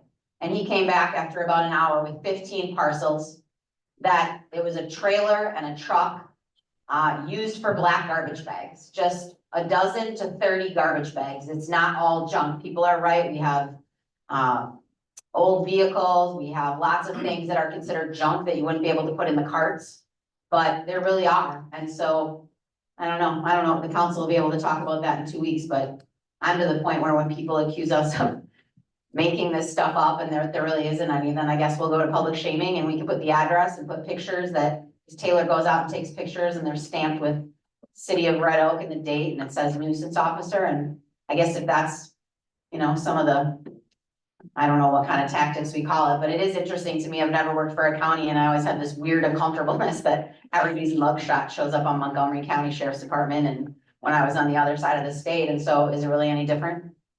But the council's gonna talk about that on March 3rd because I'm not gonna decide to be the one to put it out there. I feel like that's a policy decision. If we, and if people make a certain type of open records request, we would certainly have to release it. But the way the questions are being asked right now, we don't have a list, for example, and so we don't have to verbally give things out. We have to give out documents. And so we're gonna talk about that and the council can decide as a policy decision where we wanna go with public shaming. We have these quarterly reports that we could share, but Right, but we don't put those out on the website right now. Councilman Friedhoff, this one is for you. Several years ago, the city tried to take care of rental properties by initiating an inspection requirement. It ended up penalizing the good property managers and did nothing to the bad ones. How is this different? So yes, in the past, the city leadership was not very consistent or firm regarding that enforcement. And they did not follow up to make sure those codes were complied with. But now that we have restarted the inspection program, we do have a very stiff $500 penalty for not registering. And we are definitely taking greater steps to be sure landlords understand the fact that compliance is not an option. And if you are not aware, I'm not sure how long ago it was, we actually had a special meeting where we did invite the landlords for a Q&A with them as well to go over the inspection program and let them offer up any concerns that they had or comments about the program itself. So it is back in action and I feel like it's going to be a very good thing overall. I'll add one thing. So we have a 3-year cycle, just so people understand, I've only been here for 5 months as of yesterday. And I can certainly say that there was a lax attitude amongst the staff, whether that came from the elected officials or from the staff or a combination of the two, that's not really for me to judge. Sometimes my unpopularity comes from being willing to say that rules are rules. And if rules are foolish, I'm more than happy to come and talk to the council. I kiddingly call it the ordinance of the month club because sometimes staff morphs away from enforcing because it doesn't really work. And we fail as employees to not come before the policymakers and say, hey, this really isn't working for us. Let's talk about if we should change it. And if they decide to change it, then we go and we have our marching orders. If they say, sorry that we've failed you and they still want us to enforce it, then that's our job. And it's not always popular, but we don't make the rules. But what I can tell you is that we've taken different steps with the landlords and we will do the same with garbage. And if they were to decide that, and we are doing the same for water. We have people with delinquent water bills in the amount of $3,000. That's a shame for all of us. Well, here's the problem, okay? We have a tool in our toolbox that says if you don't fix your water lateral, we can come and fix it for you. Because you're not gonna just dupe us and say, sorry, you can't shut me off. But that's what they did before. They just said, well, we can't shut people off. And as I read in the code, not a new Lisa Cotter rule, not a new this council rule, the rule has always been there that says we give you an order because you have to have it in working order. And if you don't, we're gonna come and fix it. We have fixed 7 properties. And one of them was that $2,700 bill that's now $3,400. It's a difficult thing to tell someone that has a number of kids that we're not turning your water back on until you come in. But they ignored us for 2.5 years. So that's not fun, and it's not easy to say those things, but we have rules, and they have not been enforced well in the past. And that's not me trying to badmouth anybody in the past. And with regard to this landlord meeting that we had, landlords came in that were the good landlords, just like people here probably are not the people that don't have garbage. You probably all have garbage, and that's why you want to see Lynette and Kevin stay in business. You're not the problem, but we don't enforce the rules. And so with the landlords, the good ones came in and said, we're tired of being the ones that came in. We paid you our inspection fee and you came and inspected it. And then those other guys, whoever that is in the pot of the bad landlords, didn't come in. Well, guess what? We sent out 300 letters and we're down to 10 landlords that haven't come in. They were served by the police department with a letter that said you have 30 days or that $500 fine is coming. But that's not what happened in the past. And so it's not easy to be difficult and to enforce those rules. But you as citizens deserve employees and policymakers who enforce them, because that's what we're trying to do. So we really do want to enforce nuisance to the best that we can. We really do want to say you have to pay your water bill, and people have abused it. What we did this time, we just sent out shut-off notices. Landlords had the option to say, I don't want to know when my tenant's delinquent. But remember when I told you we didn't put delinquent bills on the tax roll before? Well, we are, starting in May. And so I said, it's not fair for those landlords to have to pay those bills if we don't give them a warning. So it took Susie and Donna about 3 days to go in and turn off the don't tell me landlord notice. It cost us more mail money. But Donna, who doesn't appreciate people who look at her and know that they're not going to pay their bill, she literally was like a kid in a candy shop in my office, happy that people were coming in because there were landlords that all got the notice. And we put a thing in there that said, you never got these notices before, but it's your tenants that you choose and we need your help getting payment. Please help us, because if not, you're gonna see it on your tax roll in May. The place was full today and people saying, why'd you tell my landlord? So just like garbage and just like nuisance, all I can say is like, we want to serve you as a community and we want to do what's best, but we really are trying when it comes to rental inspections, when it comes to water payments, when it comes to garbage and nuisance. Like we want to help Red Oak be better as a staff. And I think we all care about the way it looks. We hope that you do. And we're not just up here trying to be difficult. It is really about enforcement and treating people the same and not saying that just because your service doesn't have the ability to shut it off, that you get free water. So we're not in the business of giving free water. So it's not easy to always be that way, but we are being that way. So hopefully you understand that. Thank you. So the rest of the questions in that section have been answered. We're gonna move on. If the city were to sign a 5-year contract with a hauler, how much money would be paid to them? So we just based it on the $26 per month. Obviously, we have not gotten a number from any of the haulers, but I think we've learned, I know for my house, I pay $26. Most people that have Baton or Town and Country pay $26 for garbage. So for 2,400 houses, each being paid to the haulers at $26 for 1 year, that amount is $748,000. If we did a 5-year contract, the revenue to those haulers, whoever gets it, if it was one single hauler, would be $3,744,000.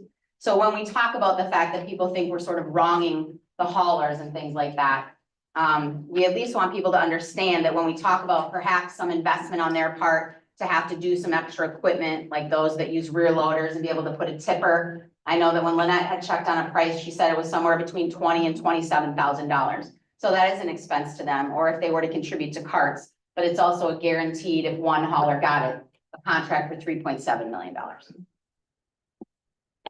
Thank you. We are getting close. We're actually a little. We are. Does everybody want to answer the rest in an online version, or do we want to, do you have, how many do you How have? many left? more do we have? This would be ones that turned in after. 9. everybody okay if we go ahead and keep going? Okay, Is this a public comment time? that it we is can- not. Okay. It is Wanna- not. That, wanna and clarify. thank you for asking that. There won't be public comments here. You can attend the next city council meeting during that public comment section on their agenda and address things. But keep in mind, they can't respond to you there. Because that's Or come the talk, format. or come But in. come, yes. Hey, Lisa, I don't mind saying this. Hold on, Tim would like to speak. This wasn't just lip service when I say, call me and we'll have a cup of coffee. My phone number, my personal cell phone number is listed on the city website. All of our numbers are on there. Our email addresses are on there. You have an entire month, or well, essentially, if you say we have 2 meetings a month, there's 28 other days in that month when you have every right to call us, email us with any concern that you have. Obviously, I can't go out to coffee with every single person. I do have to work and take care of children and those sorts of things. But as much as within me, I would sincerely sit down with you and talk if you really had concerns for me any other day of the month. Again, that's what we're here for. It's not just about on the nights of our council meetings where you want to come in and state something, which again, you have that right because we have allowed that right for you to do so.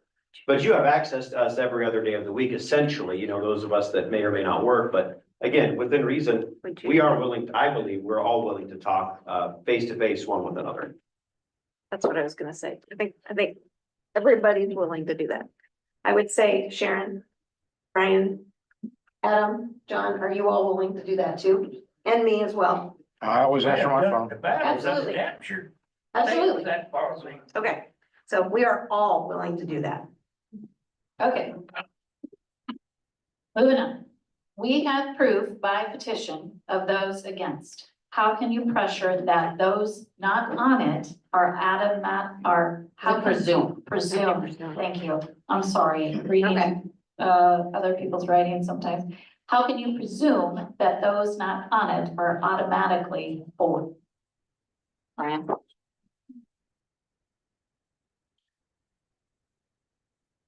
That's a really good question, and, that is one of my talking points. I've had my phone on, I've answered every single email, I've answered every single phone call. I literally have heard from 34 people personally, and a few of those were actually positive comments. We've got the petitions with 800 and some names on it the first time. They went back out and then they cleaned up the petition a little bit. There was 750 names on it.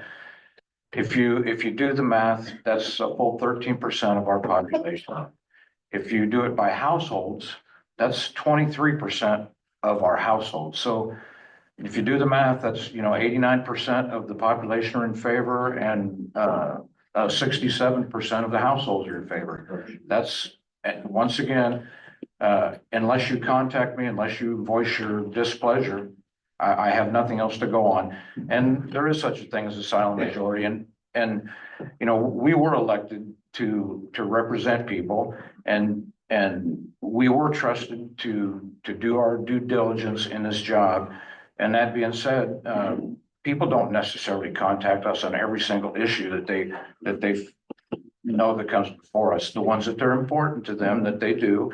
And just like y'all that are vocally opposed to it, I respect your opinion and I hear what you're saying, but I also hear the people that aren't speaking as well. All right. How come you want 99.4% of the people to suffer for the 0.6% that you are saying are the nuisance? I'm sorry, Elaine, I didn't get that, Elaine, I'm sorry. How come you want 99.4% of the people to suffer for the 0.6% that you are saying are the nuisance? I'm not really sure how to answer that question. I can. How did they come up with that figure? I mean, to me, that's. I saw one. Don't choke me with that. I think when I was at the February 3rd meeting, when I said that I sent Taylor out on the 31st and I said he took 15 pictures. That doesn't mean that he spent the whole day going around town. And so I feel like I've been quoted a couple times when people are taking 15 houses divided by and saying that that's the number. So I think I wasn't saying that there's only 15 houses that, you know, we have you don't have garbage service or you're a nuisance, but it's not 15, but I think that's where that comment comes from.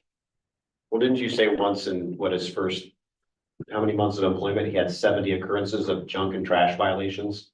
70 and 4 in court. So that number is obviously going to fluctuate. You to pull that out and say it's only 15 houses, and so why are we punishing everybody else? No, reality, nobody's getting punished. I know that it might feel like that because of all honesty, the speculation and all of the false information and the allegations and accusations that are going around Facebook right now. It probably feels that way.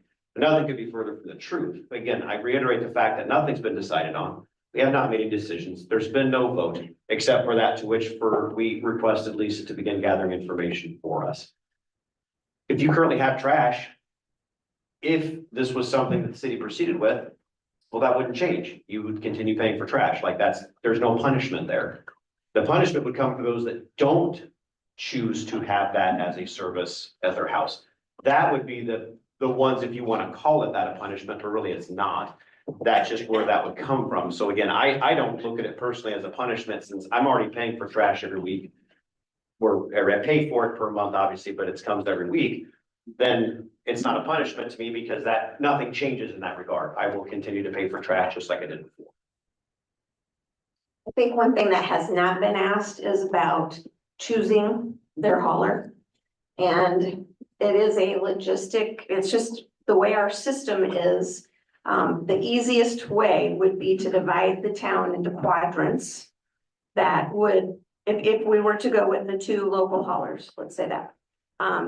Because that would be something that we would have to hand enter every single one that is Baton and every single one that is Town and Country. If we allowed people to choose, we would have to do every single household. We'd have to request a monthly report from each of the providers, and we would have to hand enter every single month because people move around a lot. And it would be literally weeks and weeks of, there's no way we can do that. So we are willing to look at dividing the town in half and allowing both to be able to have that, you know, have actually, they'll both end up with more customers, each of them, they'll both end up making more money. If we put it out for an RFP, we don't have to take the lowest bid either, but it would also help us get more information so we could put an agreement together. I guess I also want to say, do we have more questions, Lily? We do, okay, I will hold on. Okay, thank you. Why does the city think that we, the public, that are not in favor of this, keep stating we are misinformed? It seems to me that if we don't agree with the city council, we are in the wrong. Speak. I guess I've been saying it because of what I've been literally reading online. I'm not in all of the groups. I know there's an accusation out there that I control one of those talk with the town groups. I do not. I'm not even in it, and I'm thankful for that sometimes.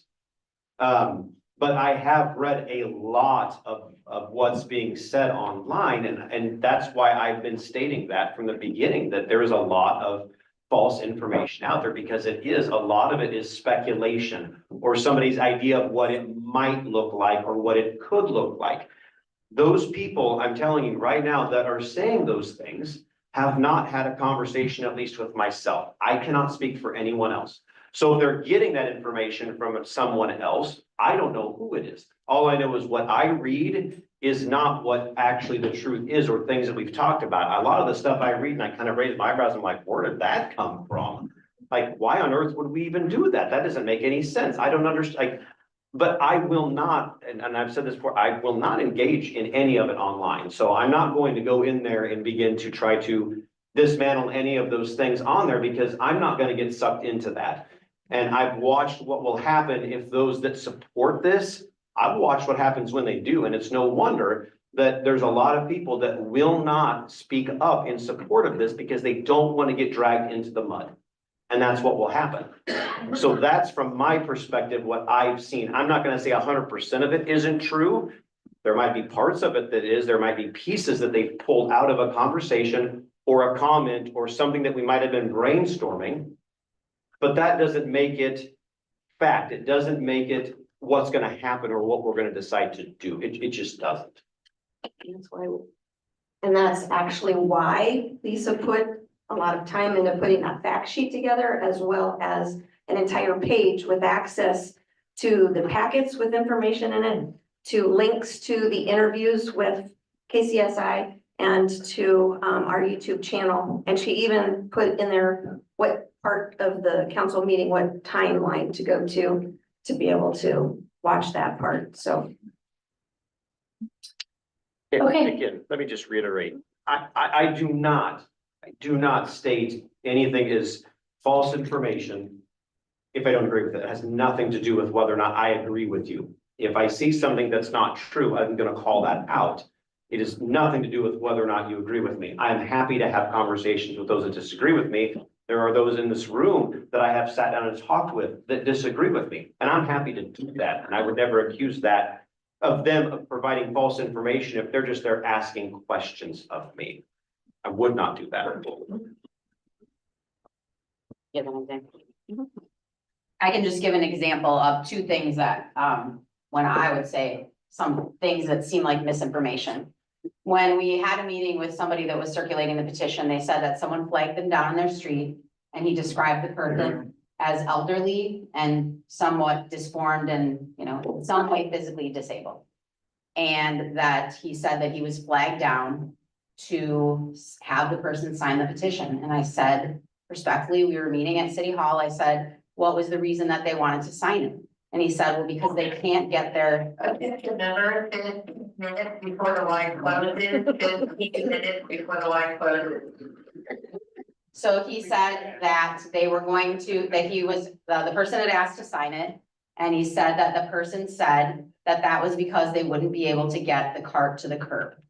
And I had already published the document that said the city is not opposed to as long as the haulers are willing to go up the driveway. So that's an example of, we're not trying to be saying that people are doing that, but if the person who knows, who's gotten that information would say to them, but the cities and the hauler are willing to let you give us a doctor's note and come up the driveway, that feels, as a person receiving those information pieces, another information we see constantly, that it's gonna cost everybody more.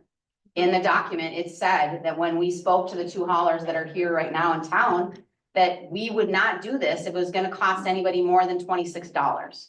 And so those were two examples of things that feels like what we would use as misinformation, where we've tried to get the information out. And then as people are going door to door and saying, do you want to sign this? Oh, I'm sorry, you won't be able to get it to the curb, or I'm sorry, it's going to cost you more. Those are specific things that we can say are fact-based on our side of the equation that don't really feel like they're saying to the person that wants to sign it, like, you can sign it, and we know that it's a polarized pro and con issue, but it feels like if you're not saying, hey, on the city's website, they said they would address that, then maybe the person wouldn't have wanted to sign it, because there's that fear that if you are handicapped and can't get it to the road, that somehow your life is going to be different. And if we can address it, it seems like that's a thing that we're checking off the boxes of, we've addressed that and we hear you.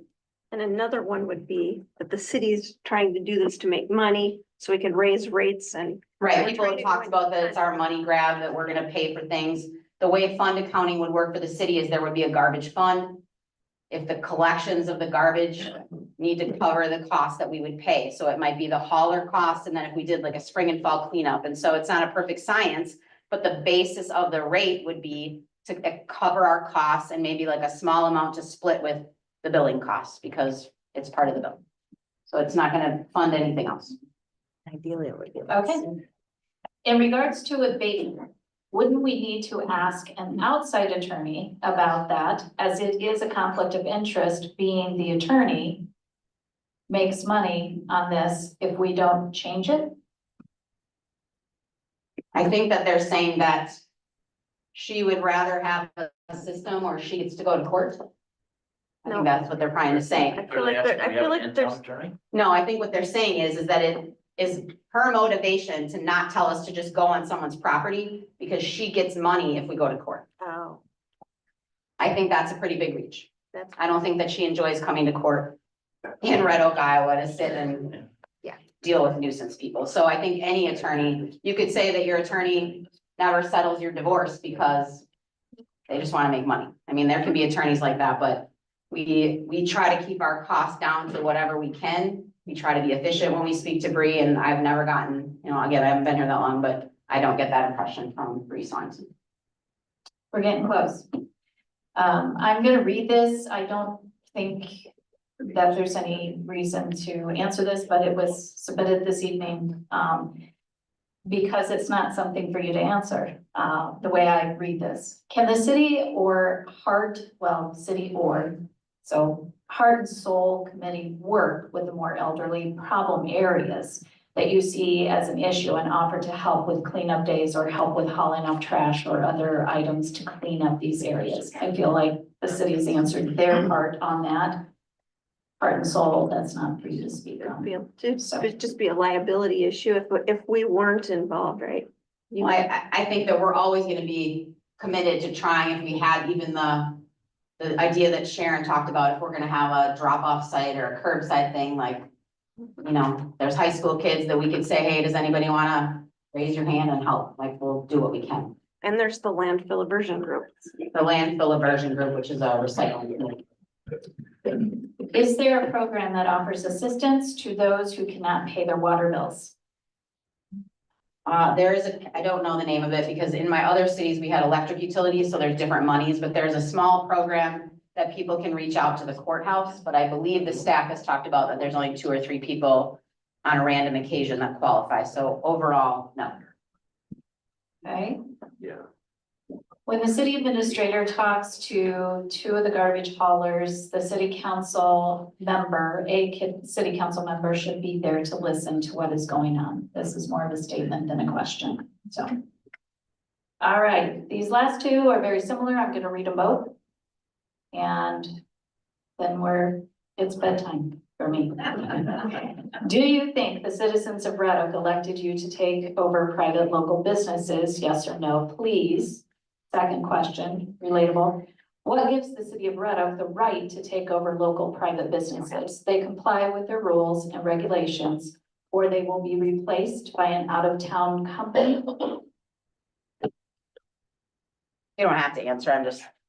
passing it down. Well, first of all, I don't think any of us want to go to out-of-town businesses if we don't have to. So I think that's a complicated question for us to answer. We're here tonight just to make sure that everybody understands what we're trying to do, whether it be for garbage pickup or for citywide cleanup. You know my feelings on that, and I think all of the other council members are still in a dilemma on what to do, but this has answered a lot of your questions, we hope tonight. And I appreciate Elaine being here and helping us with that. But most of all, we appreciate you coming and asking those questions. And so hopefully we can all come to an agreement that's beneficial for the whole community. Anything else? I would just like to thank everybody for the questions that were submitted prior and this evening as well. Thank you for being very respectful and having a sense of humor tonight, because I think that's very important. I would say, please stay safe and stay warm because it's pretty cold out there. But Monday, according to Aaron and Melanie, 50 degrees. So, Ooh, great, thank you. So thank you, Elaine, and we appreciate Elaine taking the time to do this. We also thank KCSI. Last statement here is, we do care enough that we went ahead and held this meeting so that we could get more of this information out to all of you. And we also appreciate KCSI and all 3 of the haulers being here. So thank you for your time, and I would call this meeting adjourned. You're